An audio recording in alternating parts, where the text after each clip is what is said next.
You're just going back to their batting. They always had a good mixture, I reckon, South Africa. Even when they came back into the fold, post the apartheid era, they had those good-looking players. Yep. But they'd have someone like a Lance Klusener who could whack them as well.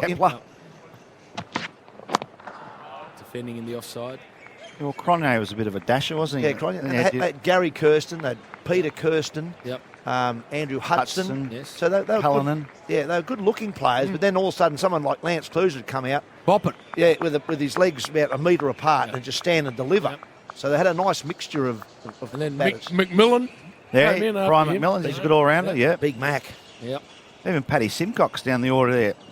He could whack it too. Yep. Big Mac booked the handgun into the change rooms. AB. Oh, yeah. That was a bit of a scary moment. Cummins to De Bruyne. Gets under the bat, does it, or through between bat and pad? Crawled its way to Carey.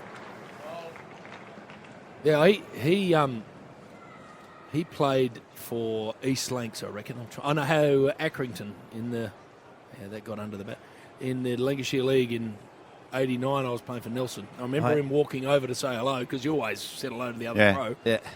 June, his hand nearly swallowed mine. He had the biggest mitts I've ever Gerard seen. Depardieu. Oh, He looked like, didn't he? hands were Brian like McMillan. twice the size. He's a big man. Huge man. Cummins to De Bruyne. There's the fuller ball you're after, and it's squeezed just past Gary Lyon at backward point, so pick up a couple. First run's probably off the bat for the day, 1 for 19.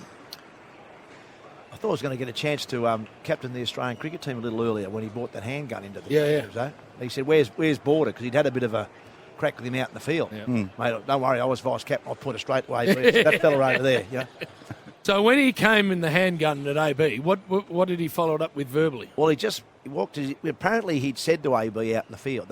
You could see they were having a bit of a ding-dong sledging match out there. And AB at one stage, I remember, poked his tongue out, tried to get it through the cage. He's trying to get the tongue out, and Big Mac's saying things to him. And AB comes in and he said something like, we were saying to AB, what did he say? He said he's going to shoot me. Yeah. Stark into Elvira. And he's defending into the offside and a comfortable single. And we were laughing, mocking him, sort of saying, who says that on the field? Sometimes fast bowlers say, I'm going to kill you and all that sort of stuff, which they don't mean, obviously, but said he's going to shoot you. What a stupid thing to say. With that, the change room doors open, and there's Big Mac, Brian, with a handgun. Oh, no.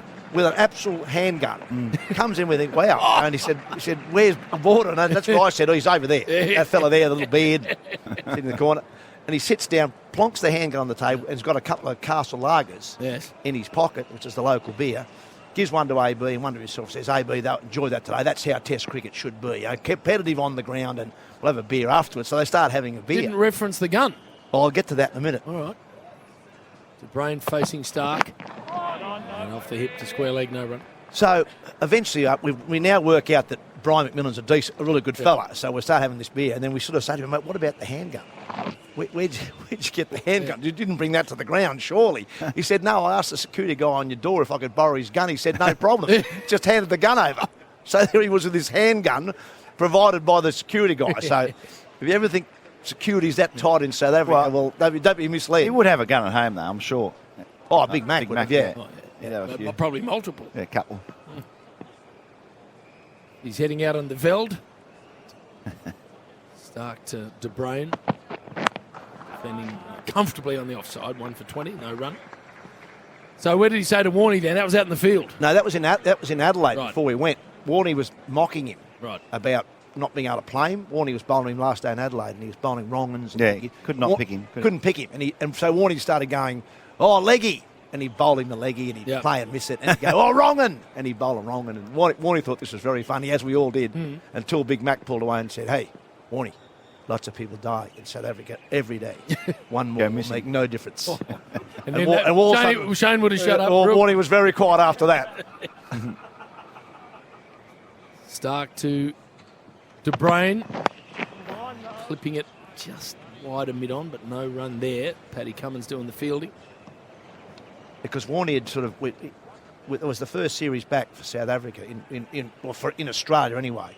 And after the Adelaide Test, which we needed to win to square the series in Australia, we were going to South Africa like a week after. Right. So Warne, when he was sledging Big Mac and telling him he was going to bowl, he hadn't really thought it through, which probably sums up Warne's life in a way. Yeah. No. So I don't actually know that he thought anything. No, that's right. So when he said, when we're going to South Africa in 94, Warne was very nervous. He would have been, especially in Johannesburg. Allowed to go through, no run, 1 for 20. No, that was I thought that was the glory of Shane's life. Oh, yeah. Never actually gave anything any thought. And golden stuff just happened.